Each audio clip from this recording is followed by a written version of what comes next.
What's up, everybody? This is Zem Viking. I was talking with one of my subscribers a little bit ago, and I was asking him kind of what he was, what he liked about the channel and what he wanted to see more of. And one of the things he mentioned was that he likes reviews like I do of people of stuff that people have used really heavily. Not just fluff pieces with something you just got. Now, I know I'm guilty. I mean, I've done fluff pieces on stuff I just got before. I think I'm guilty of that with the Vargo. Now the Vargos looks like it might be giving me some problems that I'm not too keen about. But anyways, he said he wanted to see, reviews or whatever, vids about stuff that you use and that you really put to the test. And this was the first thing that came to mind. This was the first thing, and this is the RAT 6 or the ESEE 6. This one I think is ESEE. And I use this bad boy. I use this a lot. I mainly use this for fire building, for when we go car camping, because they don't let us have fires in the backwoods of Texas because people burn everything down. But when we go to Ren Fair, when we go car camping, this is the knife I bring every time. I have warmed this thing almost down to bare steel right in the middle there. Batoning it all day long, chop with it, curl with it. It doesn't curl fantastic, I mean, but I can get in there and take some chunks off. It's real comfortable when you choke up on it right here. It doesn't bite into the back of your hand much at all. The majority of the pressure is here on your hand, and it's really got a good choil grip. Not a lot of knives have, I don't know about not a lot. There are knives that don't have good choil grips, but this is not one of them. It's just a great blade. I like the simpleness of the design. I mean, there are things in the world that I like better. But I like the simplicity of this. I find it a really handy knife. It's good, it's a good, medium-sized blade to get a lot of, some more heavy-duty tasks done, and do some lighter stuff. I've cut some stuff, packages and things like that open with this, and you could probably do okay doing some food preparation with it if you wanted to.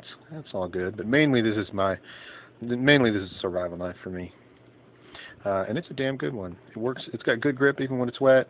I've thought about upgrading the scales. You can get the ESEE 6 and the ESEE 5 have the same handle shape, same width and everything. So I was thinking about getting some.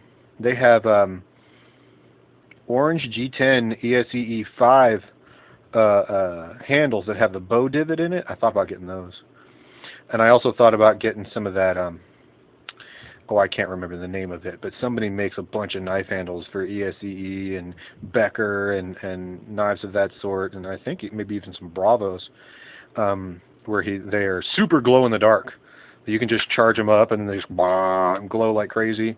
I can't decide which I like better, so that's the only reason I haven't upgraded the handles. I don't like a dark handle. I have a habit of losing shit. I put a lanyard on this. This isn't even so much. It's a functional lanyard, but I don't do enough chopping that it's a necessarily functional lanyard. You can tell from the grip. It's darker way up there at the top because I've been up here with it, or I've been like this with it. But that's just so I can see that motherfucker. Man, I've lost so many knives in the fucking bush just because you couldn't fucking see them, dude. I've dropped shit and it's fucking disappeared. Looked over for it, all fucking gone. Most of that when I was a kid and a scout, but even still, it lives through. And I like bright colors, dude. I'll admit it. I fucking like bright colors. Why not have my knife be bright color too? This thing comes in an orange handle with a venom green. Damn, nice. I like that. I like it. Kind of wish I had one. But I can't quite justify buying a whole another ESEE 6 when this one's doing me so right. So I'm just going to upgrade the scales. This knife is a high carbon knife. If you're not knowledgeable about knives, that means that this bitch will rust. Much more so than your typical what they call stainless steels. They're not really Some are, but most of them are not stainless. Most all knives are subjectable to rust to some practical degree. This one even more so. 1095 is a high carbon. It's gonna rust, dude. I've had to scrape rust off this thing more than once. You got to keep an eye on it. You can see it's still got some oil on it there. A whole lot of, flat. It's probably got oil all over it, but that's a real fat where it all. You see what I'm saying? Sometimes the words escape me. Where it's all ran down to the bottom. But yeah, you got to keep these oiled. If you don't, they'll get rust spots. If you get rust spots, you got to take the steel wool to them and take that rust out. It's a pain. It's a pain to deal with. And the more this coating comes off, and it'll come off the more you use it, the more susceptible to rust it's going to be. I'm starting to get a nice patina, though. A patina is kind of like, now I'm not an expert on patina, so please forgive me if I make some kind of error, but don't forgive me, inform me, tell me if I'm making an error and help me learn, But anyways, a patina is like a mild form of rust that actually works as a protectant to the blade. And you can see that little bit of patina on there with that gray. Let's see if I can get it in the light a little bit more. The gray area right there and some of those spots there. That's the start of a natural patina, and that's a good thing. Patina is going to help protect your blade, but it ain't perfect, dude. It ain't perfect. So why? Why do carbon steel, dude? Why are you going to deal with all those rust problems? I'll fucking tell you why. Because this knife is softer. This is a softer knife than your stainless steels, your low carbon steels, your more complex steels. This simpler steel is softer and thus stronger. It is more likely to bend than it is to snap. So when you're banging on it with a stick, or when you're dropping it all over the place, banging into rocks and whatnot, and the tip of this thing goes down, or the blade of it goes boom into those rocks, you're not as likely to get chipped out. And if you do chip out, it's not going to be as bad. You're more likely to get dents on the blade. You're more likely to get, slight bends or temporary bends in the knife rather than it breaking, with lateral pressure and stuff like that. So you can bang on it a lot more. Also, because it's softer, you can sharpen it easier. This is not a hard knife to sharpen. This will take you a fraction of the time that, something like an AUS 8 or an AUS 6 or, God forbid, 154 CM. This thing's, if you ever sharpen 154 CM, if you got a bench made and you hate sharpening that thing and are sick of hearing that fucking squeak, squeak, squeak, squeak, squeak as you try to get the fucking blade sharpened, then you're going to have fun sharpening this, because it goes quick, it goes easy. You can really learn to control what you're sharpening. It's actually easier, I would say it's probably easier to learn how to sharpen on this than it is to learn how to sharpen on those stainless steels.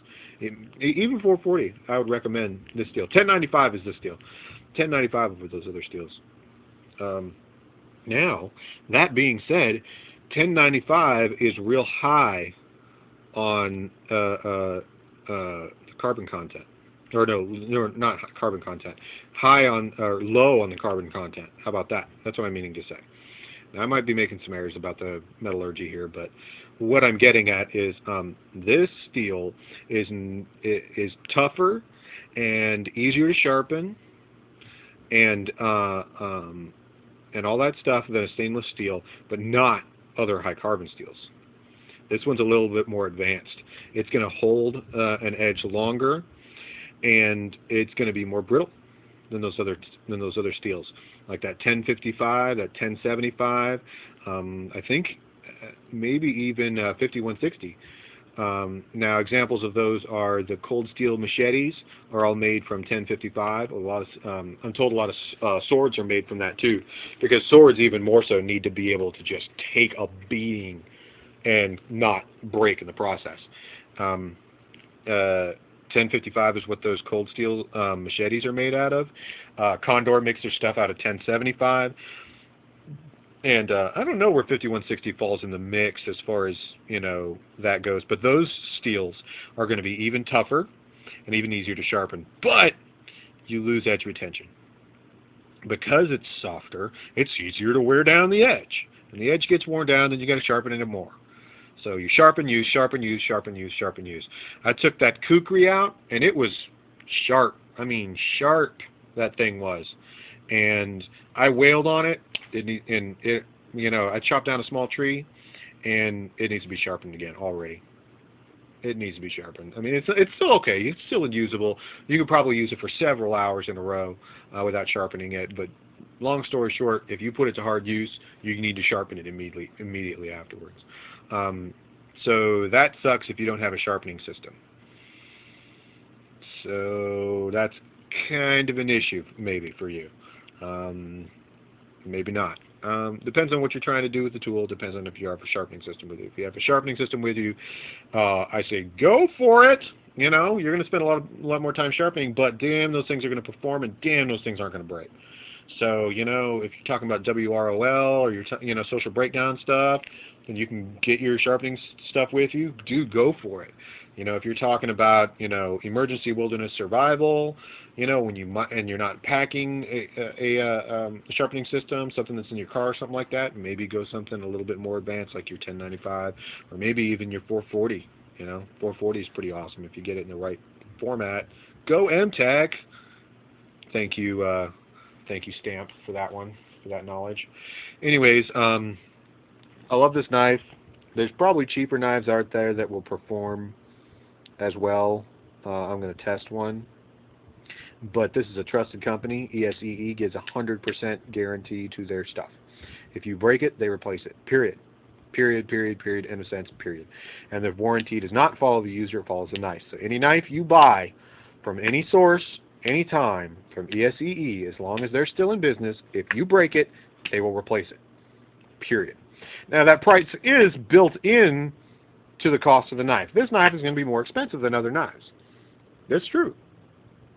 But if that insurance does feel good though, and they work hard on their shit. They really, really research their shit. They're putting out stainless steel now, and they're putting it out in 440. And as Cliff Stamp has showed us, 440 can be absolutely amazing in a survival role, in a hard use role, and they took a lot of flack from it, partially, in part, from me. I did not understand that 440 was such a good steel, such a good hard use steel if you hardened it properly, or depending on the case, improperly.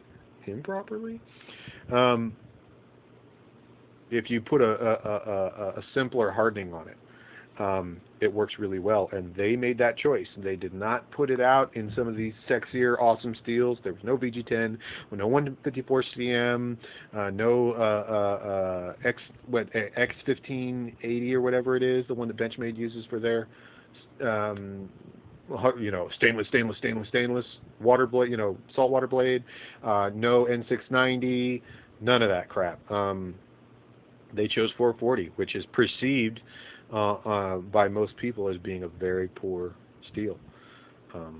But they made that choice because they knew it would be the best. ESEE does what they do their research, they do their homework, and they make shit that works. And then other people copy them. So I do have a 440 knife that is a similar design to the ESEE 6 that I'm going to try out.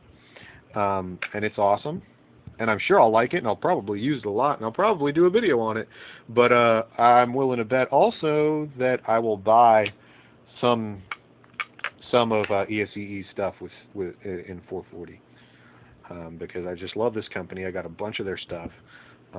They do right by their customers. They keep putting out good stuff, and I just really like them. And I've used the shit out of this thing, and I've loved it, and I practically bring it on every trip I go. It's a little bit big for some trips. It's a little bit big for a lot of day trips. Not even day trips. Well, man, day trips, but if I go on a walk in the park, a lot of times I won't bring the ESEE 6 unless I know that I'm collecting wood. I'll usually go with a Mora instead, or the Azula. It's a nice one. But this is a great knife, and I love it, and it's very useful to me. I think the 5 is somewhat of an alternative. I don't know, some people like the 5. I've looked at the 5 and I've liked, there's things I like about the 5, but I like the width. I don't like that it's a saber grind. The length to the width ratio is kind of, I mean, it's cool in some ways and it's really crappy in others. So I'm kind of on the fence about it. The other one that I'm excited about is the 4, the ESEE 4. I don't own a 4. I own a 3, and I own the 6, and I own 2 Azulas. But I like the 4. And it would be pretty easy. I haven't, experimented with this because this is my baby. I don't want to mess up my baby. But I could convex this like I did the, like I've done the mini K-bar and the mild convex that I have on the kukri. And this thing might perform a lot better because this full flat grind doesn't work as well for feather stickings and fine work as well as the convex and the Scandi grind do. I find that the knife likes to pop out a lot more at the end, and that I really have to get a more deep grip and cut to get into it. So I can't get quite as fine shavings with this grind. I tried it with the ESEE 3, I tried it with the 6, and I tried it with the Azula, and the Azula was the best of the 3, but it still wasn't as good as the Moras, dude. The Moras fucking just kick ass at that fine work. But that being said, I still have some interest in the 4, especially if I can get it to perform any, a fraction of what of what a Mora will do. Just because it's a tough little knife, compact. Anyways, the 3 I think is a little bit.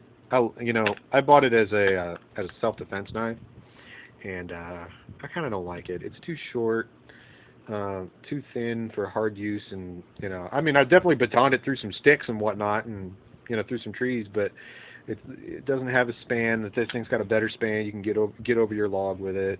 It's a little bit too thin. This thing's got a good width to it. Not tons. I mean, it's not designed for splitting, but for my purposes, it's worked for splitting really well. And the 3 is a little bit too thin. And then it's the same width, though, almost. It's almost the same width in this dimension as the 6, and that's big for a fighting knife. It's really fat. You know what I mean? I'd like it to be a little bit slimmer if I'm going to have a fighting knife. It's got a big old fat grip. It's got a big old fat blade, and I mean, I suppose it's not a hindrance. It's just the ergos are kind of weird. Maybe I'll do a different video on that. But anyways, back to the 6. The ESEE 6 is a fantastic survival knife, and I recommend it. It's great. It is a mid-sized survival knife. Keep that in mind. It is not a large blade. It is not going to be able to wail on stuff like a kukri or like a Trailmaster or the 151, which is a rip off of the Trailmaster, or even what was the other thing? The Hunglas. I still might get a Hunglas one day though. Those are big blades, and you can really span some logs with those things, and you can really chop with those. You can't do that with these. With this, man. This is a knife. More. Those are more like swords. This is still a knife. So it's going to be limited in its capabilities, but I like it, and I've used it a hell of a lot, and I'm going to use it probably a hell of a lot more.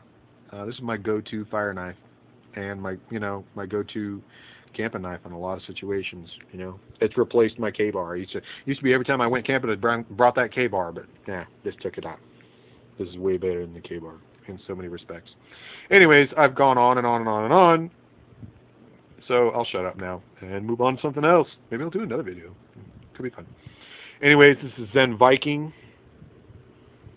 sharing a little bit here about one of my favorite blades, and I'm rocking out.